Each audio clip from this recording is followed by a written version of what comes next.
We're 8 months into a pandemic, and it's no secret that more of us are feeling anxious, isolated, maybe even depressed.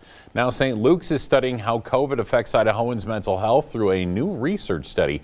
Healthcare reporter Jessica Taylor learned more about that study.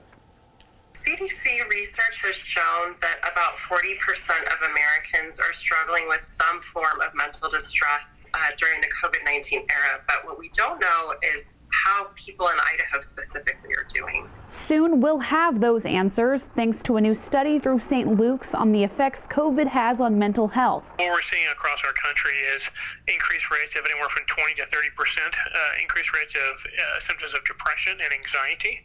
We're seeing significant increases in the use of illicit substances. The study looks at different impacts and the emotional toll they've had on Idahoans. It also touches on how healthcare workers fare. Research has shown that frontline healthcare workers are at double the risk of dealing with suicidal ideation due to the stressors. And for the first time, measuring how adolescents are struggling and which interventions work best to help. We are testing two different versions of a caring contacts intervention.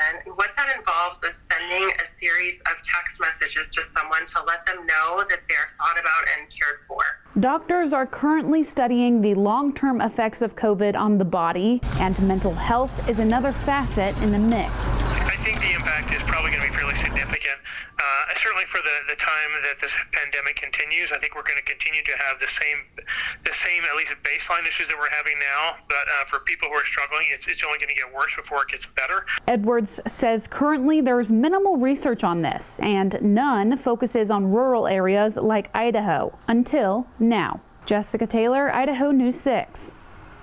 And St. Luke's Behavioral Health and Applied Research Division were awarded $450,000 to study the emotional tolls of the coronavirus. They're also partnering with the Idaho Suicide Prevention Hotline for the series of text messages being studied as an intervention for adolescents.